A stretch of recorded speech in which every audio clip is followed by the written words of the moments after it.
Hi, everybody. Welcome to today's show. We are live in Kyiv, Ukraine, in Maria will explain where she's at.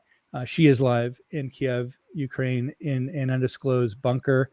She's a soldier, volunteer soldier for the Ukraine Army, as well as the president of the Actions First Foundation. She's going to be speaking with us today about this incident yesterday that happened when Antonio Guterres, Secretary General of the United Nations, visited President Zelensky in Kyiv and bombed Kyiv and other regions of the Ukraine as a result of that meeting. And firstly, welcome, Maria, on the show, the Leader Show. Thank you so much for joining us during this incredibly difficult Thank you. Hi, Louis. Thank you for inviting. Thank you, Maria. I'd love to hear more about how people, your fellow soldiers in Ukraine, are, what they're thinking and feeling at this moment. Actually, so the situation is very critical these days in Kyiv. So unfortunately, I cannot disclose on my location, but I'm in Kyiv, and I was on the place of the two Russian missiles that hit Kyiv yesterday. It was like in the evening. I was on my way home, and we saw the big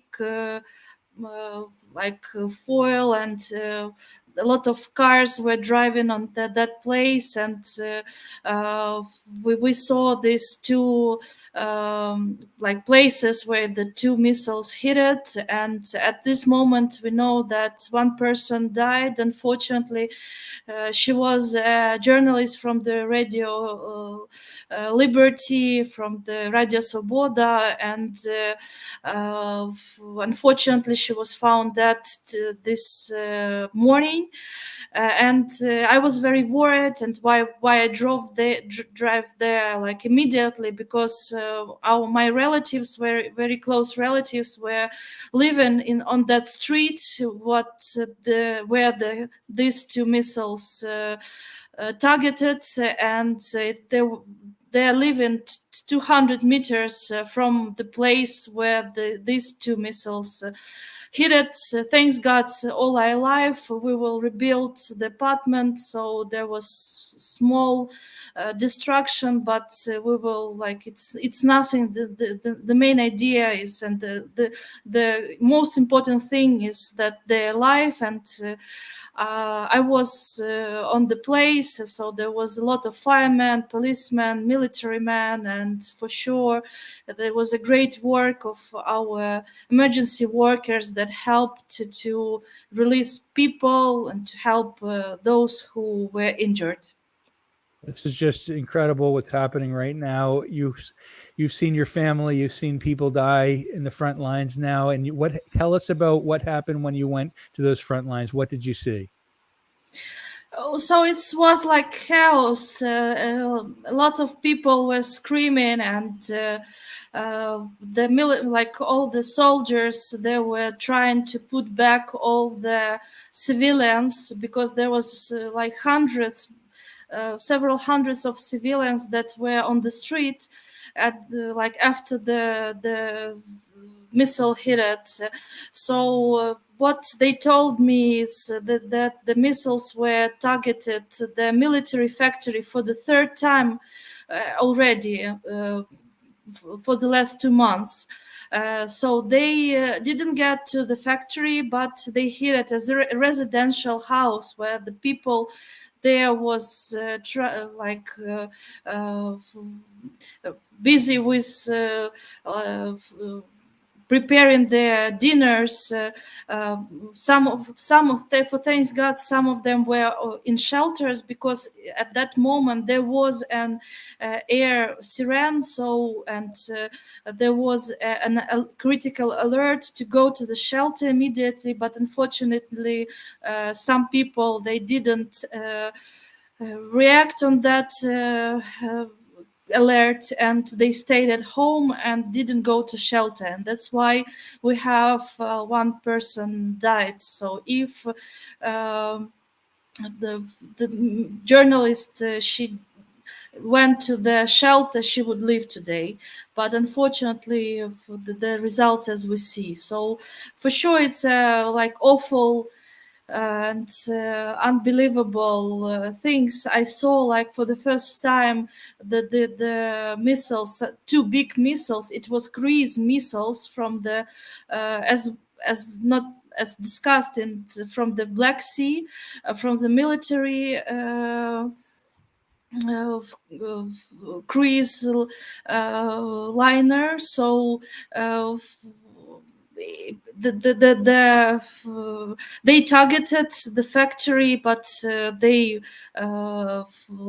hit the residential house. So there was a big panic for sure. There are a lot of people, but for this moment, this street is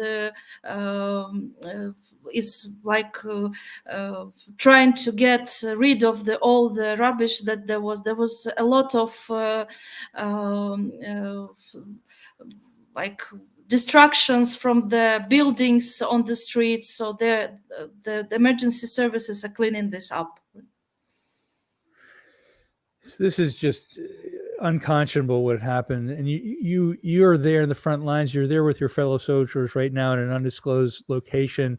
What are people thinking? What is happening just with in terms of their own sense of well-being, their own feelings themselves? How are they feeling as a result of these bombings? Is there anger? Is there fear, frustration? What is their current sort of culture right now, the feeling? As for example, for this this example of the missiles that hit it for the third time the same area, for sure a lot of people already evacuated from this area. But what I talked to some relatives and some people that I know from that region, and they told me, no, we will not go away, so we will stay till the end. It's our home. Why should we go somewhere where it's not our home? So we will defend it till the end. For example, I talked to a hairdresser that was like I was her client for many years, and she just told me that I will stay. I was shocked. She told me that she was walking in the streets, in the same street, 5 minutes before the missile hit it. So she's in shock. But today I got a message from her as her client that I will continue to my work, and I will get I will give the 100% discount for any soldiers that I can help, and like some significant discount for any person who will come to her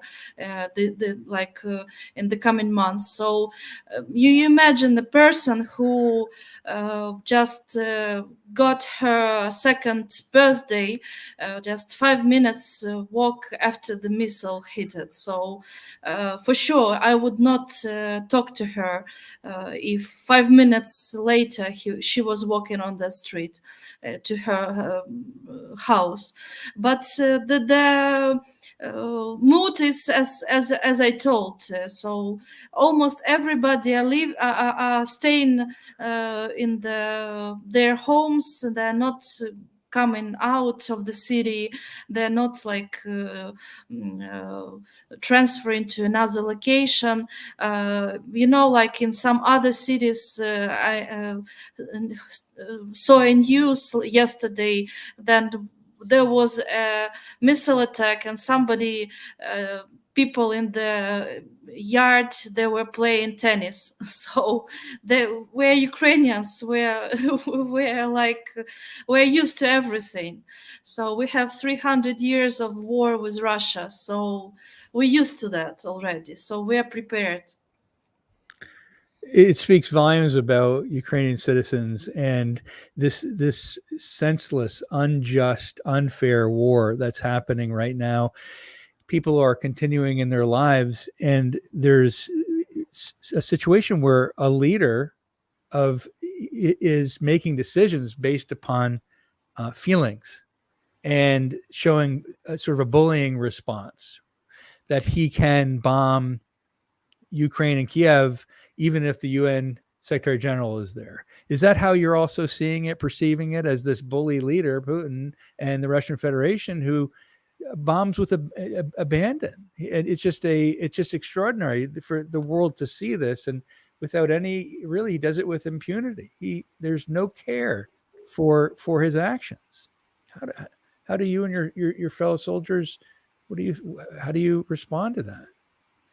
Luis, I totally agree with you. So he is not a leader. He is the head of the terrorist organization of the Russian army. It's not the decision actually by the Russian population.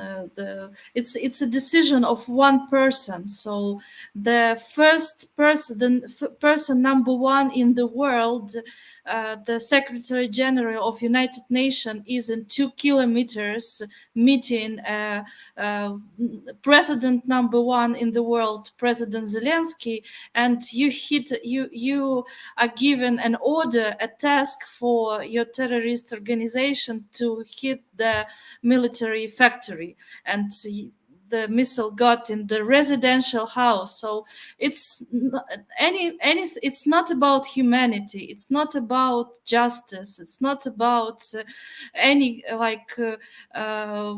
consciousness. So it's about like he is out of his mind. So I think, like, my personal opinion, that he has very limited time to live, and he wants to be in the history. But who wants to be in the history like Hitler? Your generations, your nation will be and already is evil number one in the world. So you are like nobody. I saw some interviews of Russian citizens, so they're ashamed that they're Russians. So what you did for your nation, you disgraced it. So, and all our soldiers, they are also talking about that. So it's unbelievable.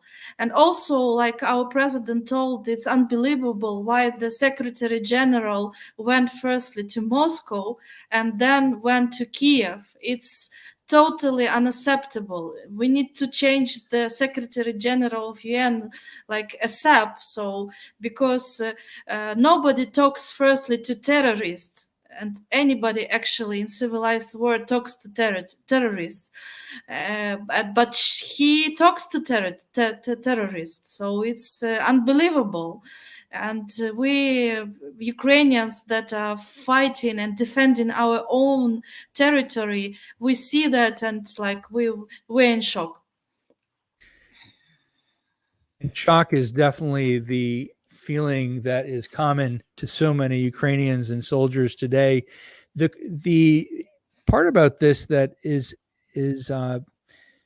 coming up more and more is that Ukraine is seemingly looking like the new Israel of Europe, where you have to be the soldiers, the force against others who really are forcing you to not be a nation, to not be united in a terrorist fashion.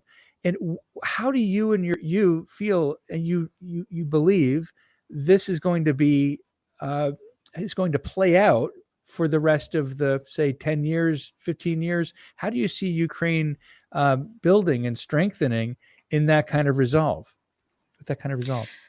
Yeah, for sure, it's a long way for recovery, but for sure we will succeed, and it will take times. And actually, we are very thankful to Israel.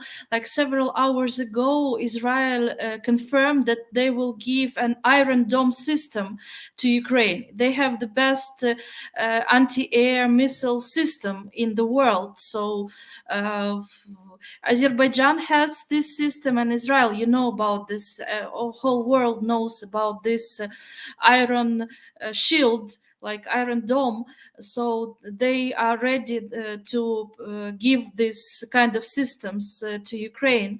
And also, like yesterday, the Land-Lease Act was voted in the House of the Representatives, and on the April 6th it was voted in Senate. So, and we are waiting for the signing of this act by the president of US.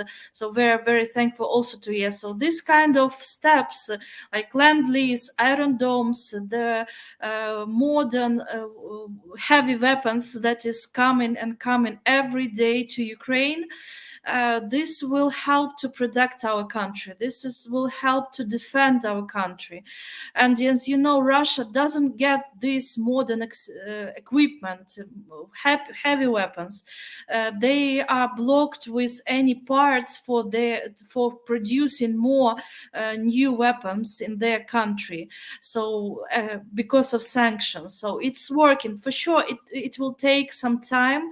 They still have a lot of weapons, and they still have some stock in stock, some parts to repair the like to fix the weapons. But I see that in several, like 5-10 years, Ukraine, for sure, the Ukraine's recovery will stay on shoulders of international help, for sure, because international financial organizations, international monetary fund, so they're helping us every month, and their help is increasing and increasing. So the last bill that was asked by the US president was $33 billion for the direct help, military and humanitarian, and many other countries are helping us to recover, to be more to have more strength to defeat the enemy and the occupation. And for sure, our army is getting more and more motivated every day. This is what I see among the soldiers, and the international help, for sure, as it was in Israel, as it is in Israel. So they have wars for tens of years, and they are number one of the best countries for IT specialists, so and other technology, high-tech technology. So Ukraine will also find our way,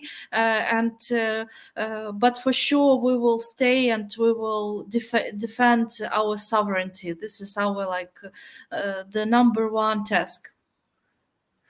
You had mentioned that your army is getting more and more motivated every day. Would you say that, really Putin's actions, his bullying, as you said, terrorist actions, are in fact strengthening your resolve, and your army will only get stronger as he bullies more and he terrorizes more?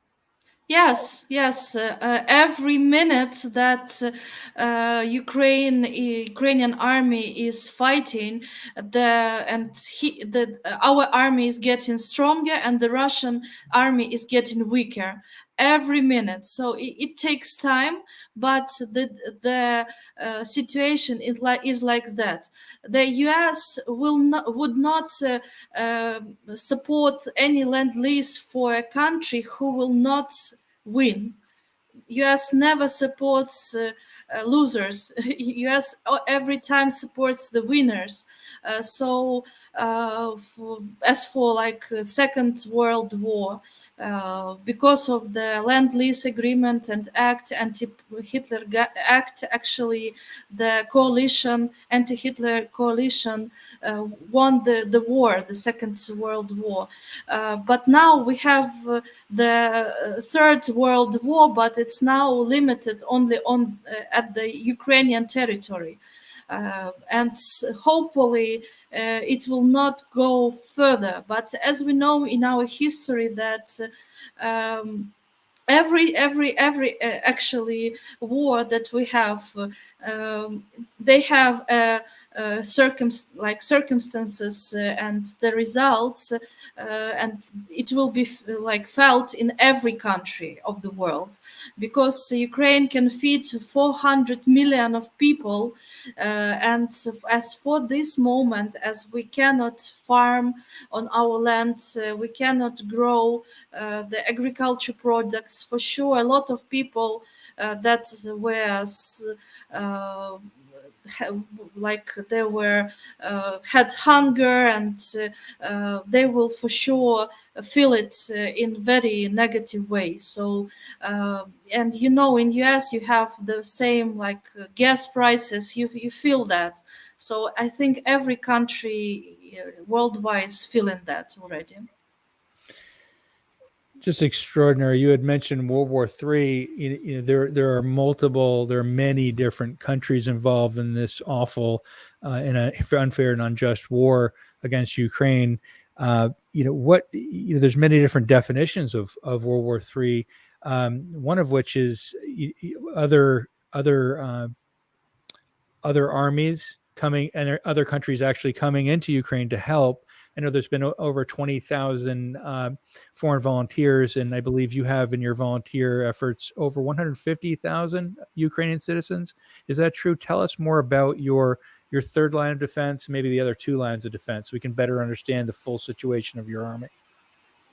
Yeah, sure. So we have three lines of defense. First is armed forces of Ukraine. So it's air, navy, and all other types of the our secret special operations forces. The second line is territorial defense.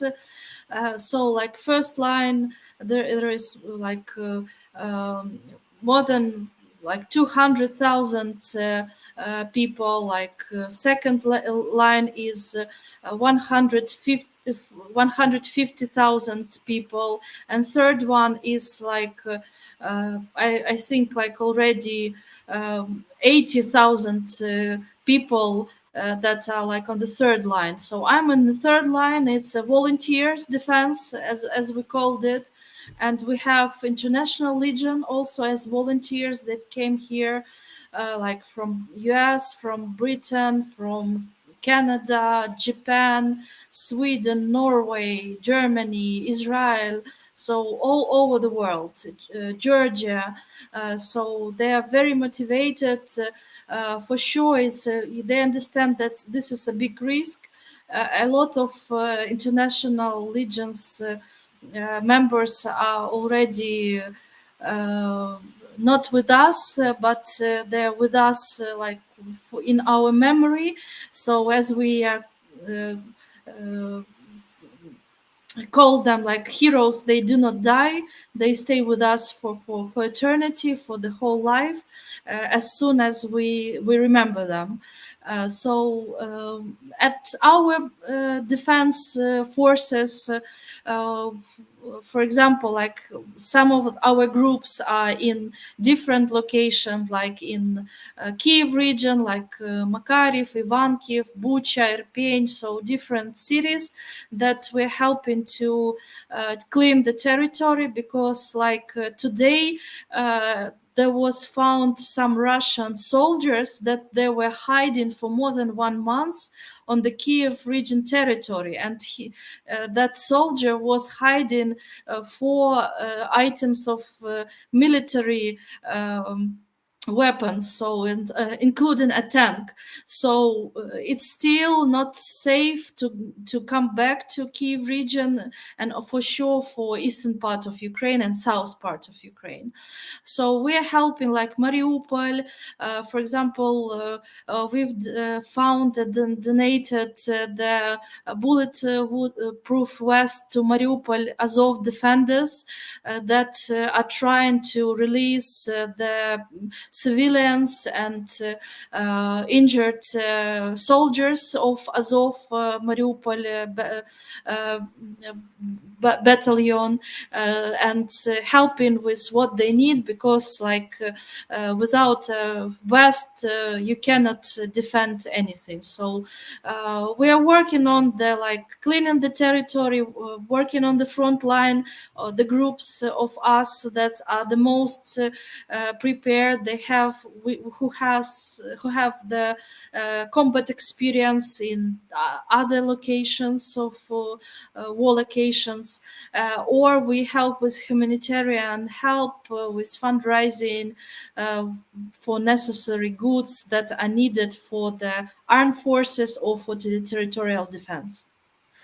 You had mentioned that it's still not safe to come back to Kiev. A lot of people have been coming back to Kiev from various countries that they have left to go to. Would you warn others to delay their travel back to Kiev due to this situation now? Yeah, in my opinion, it's not worth that. Unless till the 10th, 12th, till the middle of May, there will be more information, because there will be 9th of May, the day of victory, which is very much celebrated in Russia. It's like a celebration even more than a New Year, than Easter or any other celebration day throughout the year. So that's why we expect a lot of provocation and attacks for that date, when we are coming more closer to that day. So my opinion, it's not worth. Better to stay in a more safe location and come back after. I admire how you're staying and how others have stayed in their country, regardless of the situation. And I also admire those who have been able to go to other countries who are supporting them. There are military experts who have told me that, and other economists that we've discussed about how Putin and Russian Federation wants immigration to happen to other countries, not just to support other economies and put pressure on those nations, but also so that he can have more ability to enter into your location. So he's looking to create fear. How does that motivate your fellow soldiers in protecting not only you protecting Zelensky and the presidential cabinet, but also just all Ukrainian citizens? Yeah, for sure, it's motivating a lot, and the main idea is that we are on our land and we are on our country territory. So we are not, we didn't attack anybody. So it's Russia and Belarus who attacked us. So for sure we will win, and the soldiers they see a lot of international support that is coming. It's also very crucial for them, and they see a lot of weapons. For example, Poland today is sending us 200 tanks to Ukraine. So, and others, other countries are getting more and more support for Ukraine. This is a great motivation. For sure, the best motivation for sure is our president, because we hear him every day, and he is number one motivator for us. So he stayed in Kiev, he stayed in his office, and he will never leave till the end of the war, till our victory, till the Ukraine's victory. I wish every nation will have such leader, and whose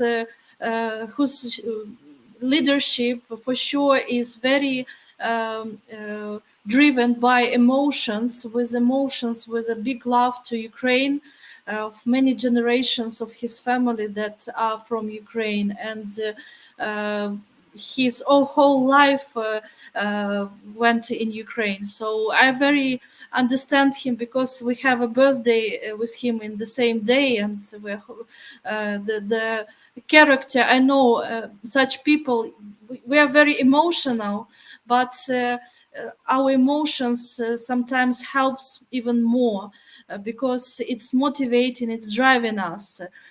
For sure, he has a perfect team of his advisors, and our armed forces, Mr. Zaluzhny, the commander-in-chief of our armed forces, is a brilliant military expert, and a lot of books will be written about his strategy and his action for the last 2 months. But for sure, these are like the main motivators that I see and hear from the soldiers. You know, that's extraordinary. You're talking about President Zelensky. I know you have a role in President Zelensky's office.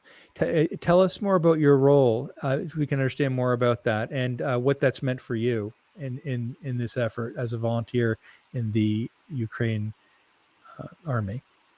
Yeah, before the war, for 2 years, I was a CEO of one of the biggest think tanks in Ukraine on developing reforms strategy in Ukraine. So I was helping President to implement, to plan the reforms in the country, together with Mikhail Saakashvili, the third president of Georgia, I wish he will be with me in territorial defense also. He would help a lot, but unfortunately he is in prison with like unprecedented, like unlawful reasons, by the decision of Putin, also by the decision of pro-Russian government in Georgia. But hopefully and soon he will be back to Ukraine as a Ukrainian citizen.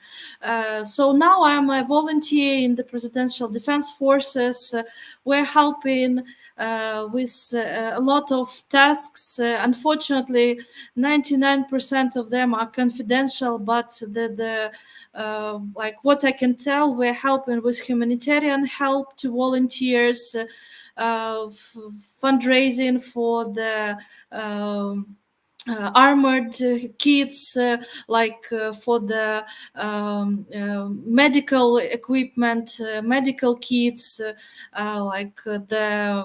for sure, like the weapons that are needed for the volunteers activity, helping with a lot of communication tasks with the international community also. That's why I'm very thankful for your invitation, because it's also very important to have this information outside, that there are a lot of volunteers as myself that are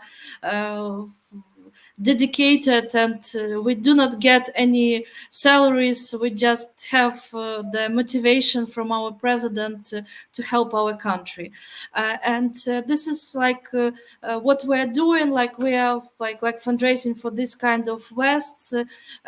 This is our like main campaign. As you told, like, thank you for your idea. Is like donate one vest and save one life. I very like that idea, and this is what we're doing. Like, unfortunately, the situation is not safe here. So every day we understand that every day here can be our last day, but we are convinced that every minute that we volunteer will help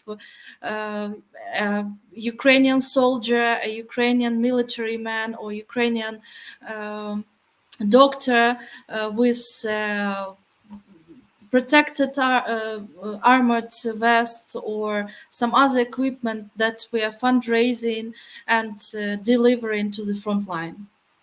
Let's talk about that, Maria. You had mentioned before about your foundation, Actions First Foundation, which is really awesome, what you've done. And this whole concept of donating one vest and saving one life everyone around the world can help this. We can all help you in this situation. Tell us about what it's like to get that vest for you, what it's like, how it's helped save lives, and how you've seen lives lost as a result of not having a vest. Yeah, so like as an initiative of Actions First Foundation, we have started the campaigns for fundraising the vests that are made in Ukraine and are made by the very professional, like Finnish armored steel.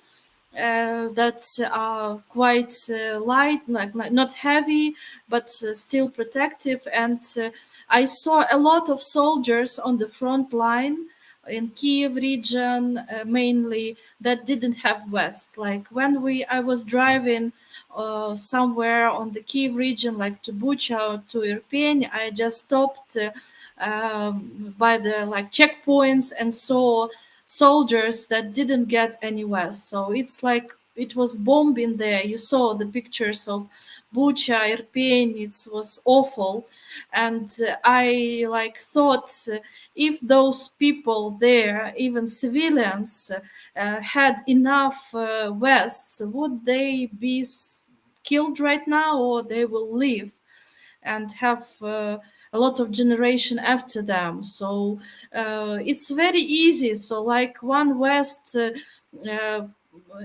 can save life because it saves the most critical uh, organs of the human body. So it's actually helps a lot because most of the people that among the volunteers, they're dying also not only from the bullets but from the parts of the weapons that's boomed and hit by these parts, and the vests and the helmets, they're for sure they're helping with that a lot.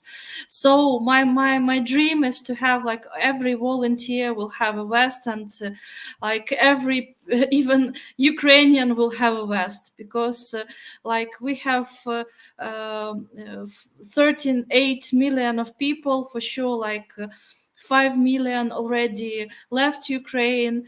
13 million are now in the locations that are very unsafe. So 13 million for sure.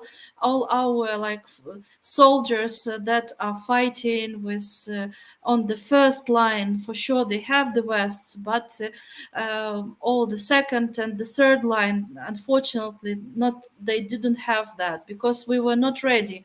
This second and third line, they started to be prepared like only at the end of last year, so only for several months. So for sure it takes time to get all these west. And we have you can go to, anybody can go to my LinkedIn page and see all the updates, all photos that we taken with the soldiers, volunteers, and whom we're helping. It's exactly what is happening, and you've been on the front lines doing that. Often people think that just it's men who are volunteering, right? It's not true. There are women and men and people who are like you, who are brave, courageous, amazing entrepreneurial thinkers, innovative thinkers, like you, who are on the front lines and helping your fellow soldiers. Just amazing. What is it that you would say to really everyone around the world at this point in terms of what we can do? In terms of sending you for the to help with vests, of course, but also in understanding better really what's happening in Ukraine. What is it that at this moment you're saying that you really are going to do next? What is your next? Is it really safety? Is a safety procedures, protocol, scenario planning that must occur more? Is it planning for the next action? How are you responding now to this, and that would really know that others know what know that there is safety still in Kiev, and that there's possibilities that we know that we'll get through this? Yeah, for sure. Like the first thing is safety. So to protect our people, to protect soldiers, volunteers, civilians. This is like the civilians who are helping, who are not who are working, who are paying salaries. So to protect all the people who stayed inside of Ukraine.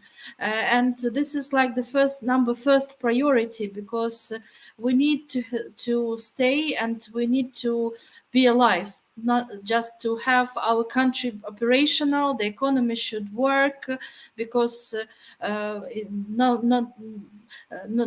matter what. So we need the economy that should pay taxes and should give the jobs and salaries to the Ukrainians. So this the safety for sure. But as my opinion is that in coming weeks or months, there will be more news, very good news for Ukraine and for the world, that our army for sure will release and will deoccupy all the territories that are occupied right now of Ukraine. So for sure, the mood, the motivation that I see from the soldiers, from the armed forces, volunteers, and everybody. So 80% of all Ukrainians believe that we will win. For sure, and every day this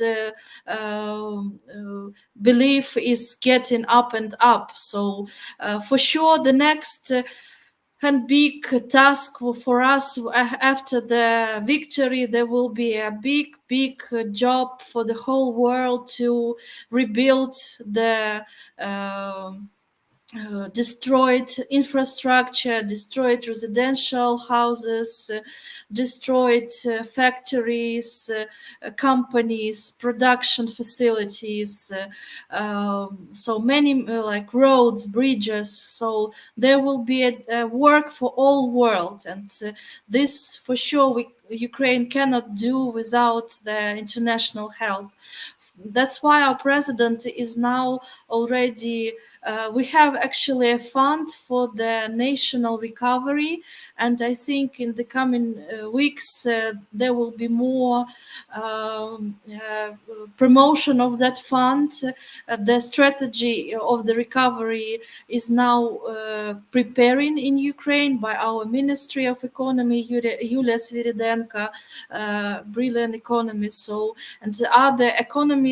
But we also invite international experts, specialists. For sure, our idea is to have a most regulation-free country, to do not have any pressure on business, to lower taxes, to have some investment incentives for investors, to have more benefits for investors, like free land or some tax vacation and some other benefits. For sure, Ukraine will be like number one location for I think like 10-15 years after our victory, and after we will rebuild all the infrastructure, and hopefully will join European Union in 2024 or even earlier, join NATO, and firstly join NATO. So this is our first aim, and to have a secure and safe place to live for any person in the world, but for sure firstly for 65 million of Ukrainians that are worldwide and living all over the world. You know, this is just in. A U.S. Marine, former U.S. Marine, was killed fighting in Ukraine. That just came in the last 30 minutes. The effects of this war is just extraordinary. You know, the Russian forces are concentrating on Ukraine's eastern Donbass region, but they're getting resistance in Donbass, aren't they? So that's, you know, they're continuing their fighting, aren't they? What's happening in the Donbass region right now? You know, as people are continuing to get bombed and shelled and attacked. What are you seeing in the Donbass region? Yeah, for sure. There are like the biggest fight in the last I don't know, many years, many dozens of years, I would say. Right now is happening on Donbas region. So all our like best forces are there.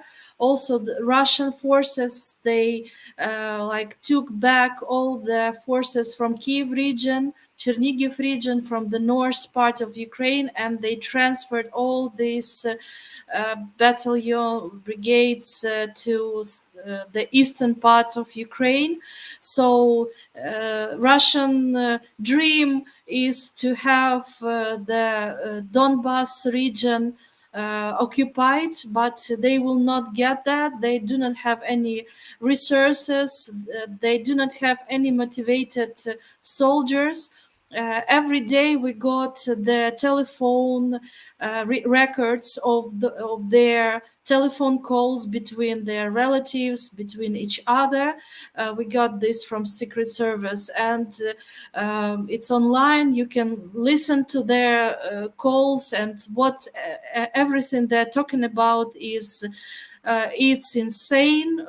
We lost most of our soldiers, they're killed, and others would like to go back and just resign as soldiers and go back to their homes to uh, go with and stay with their families. So I'm very sorry for the US Marine veterans. So 22 years old, he has like all the life before him. So and but unfortunately it was his decision to go and to die as a hero. For sure US and Ukraine and all the world will remember him as a hero. So it's yesterday also two Marines from Britain died also, and a lot of people are dying, but more are dying from on the occupant side. So unfortunately, Putin is sending more and more Russian citizens just to go to like to die. It's like he doesn't love his citizen. He just love to see how they're dying, and this is what we see. And for sure, on Donbas, Ukraine will win, and we have very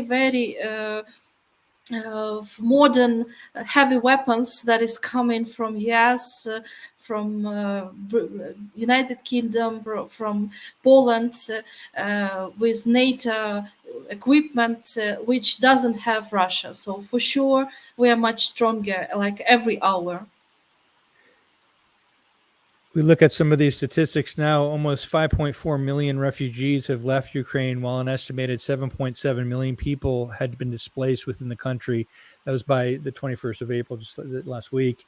And you mentioned the amount of Ukrainians who have died since the beginning of this war. It's innumerable how many children, men, women, and children have died. The crimes are extraordinary: sexual crimes, murder crimes.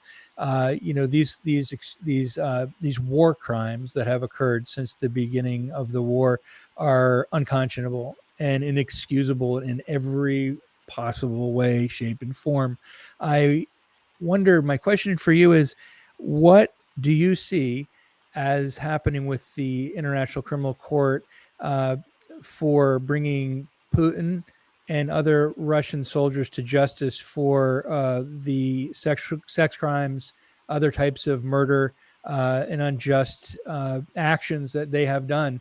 Do you see International Criminal Court as really the best action for these horrible, horrific actions? The idea is like not like the instrument, but the result. If all the criminals that did that unhuman actions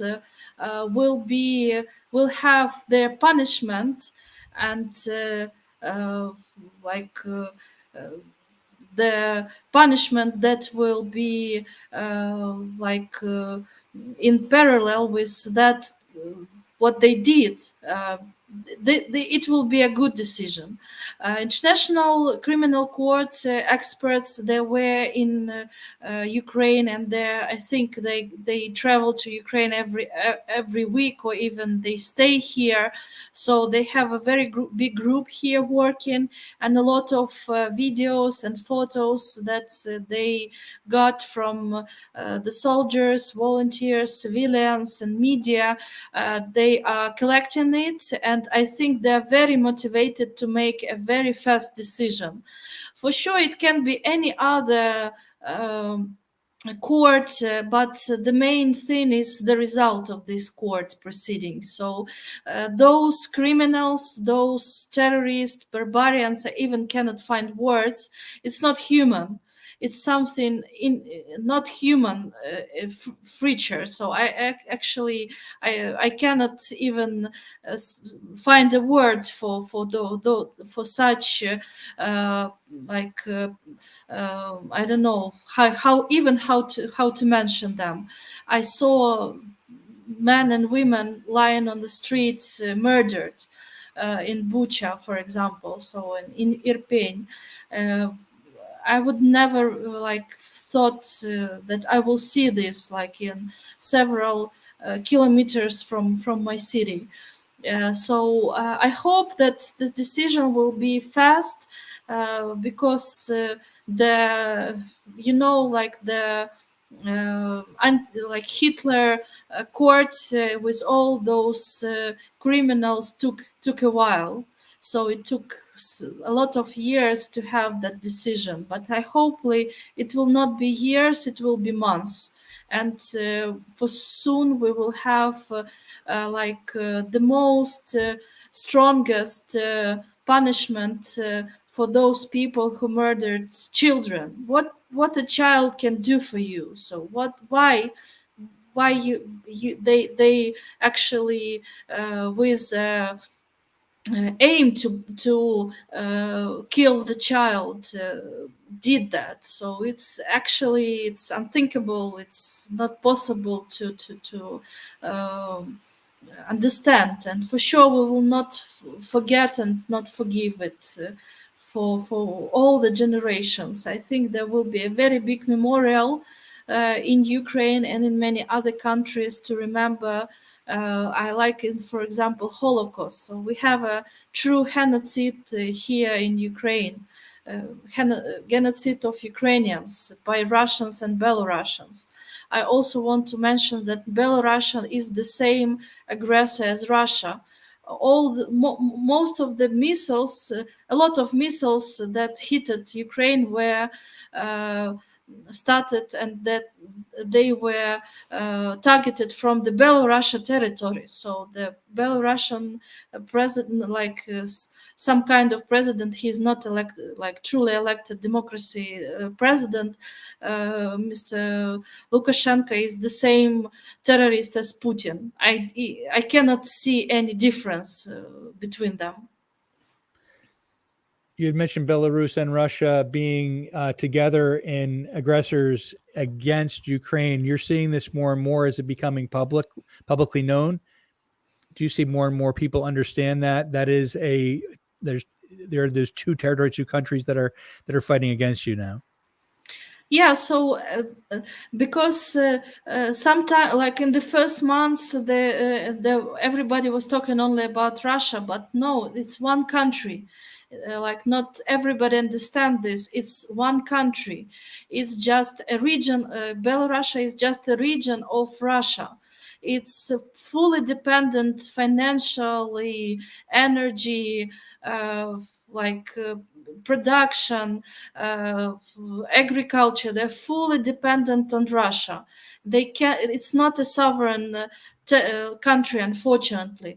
Belarusian people, they are very big friends to Ukrainians.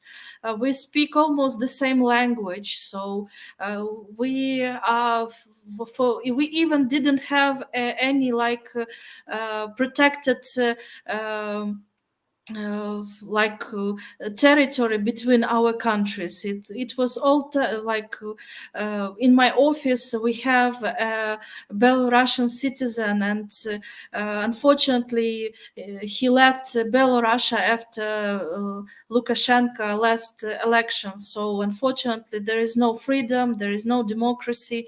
It's totalitarian territory. But I hope that Belarusian people, as Ukrainians, will free their country very soon, and I hope Georgian people will also free their country from Russian occupation. So it's getting more and more information about like Belarusian also involvement in this war. It's one country, so we even didn't divide it into two countries. Maria, this is you've been very generous with your time. I do want to go back to just one thing, if you would. The International Criminal Court is beginning its work, and Ukraine is naming Russians for war crimes.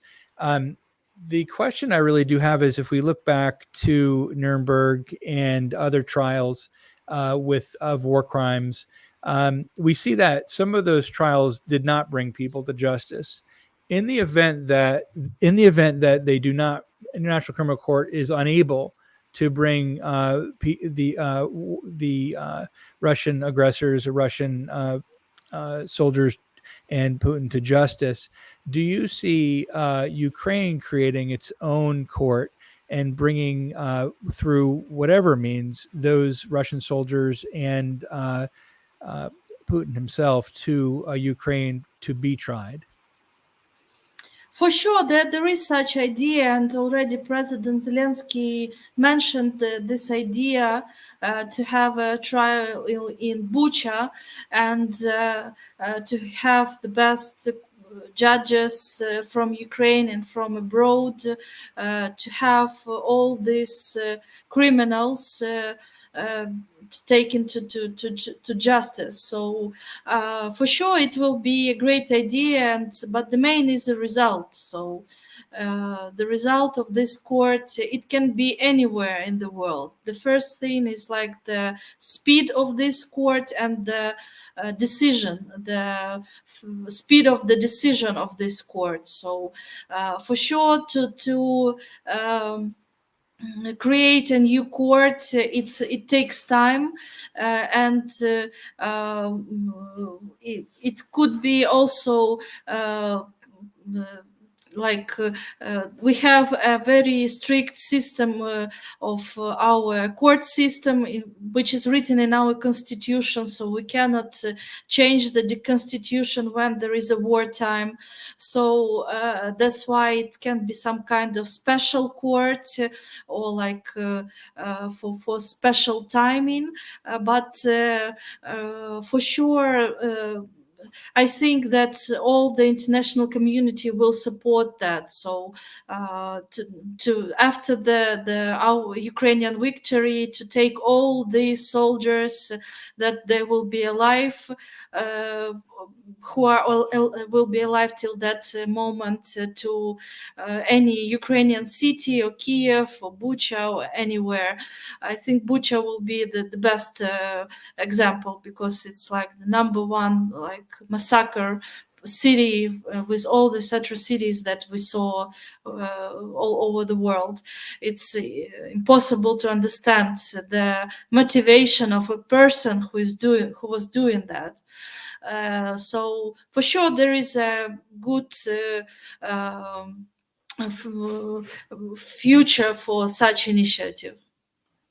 Absolutely, and know that, and you do know, the world is with you, and to the aggressors, the terrorists, as you say, from Russia, we're coming to get you. Yeah, for sure. We will find everybody. This will not go unsaid. It will not go untold. This will be in history as one of the most awful, horrific incidents and unjust and unfair wars in our world history. Yeah, for sure. So the justice will come to a final end, and Ukraine will win and will defend the whole democracy world and Europe, Americas from these barbarian terrorists and not humans that should be stopped. Bullies won't win. When the world, all of us, stands up to them, they will go down, and he will go down in history. We're all going to do this together. I call to all strategists, everyone around the world, not just to help, give their thinking, their strategy, their help in any way to stop this awful terrorism that is happening against Ukraine today. Yeah, thank you very much, and thank you for highlighting and promoting this, and for your support. It's very needed, and thank you very much. Maria, wonderful to have you on today. Thank you for spending time with us, and God bless. All my best wishes. Thank you. God bless you. Слава Україні!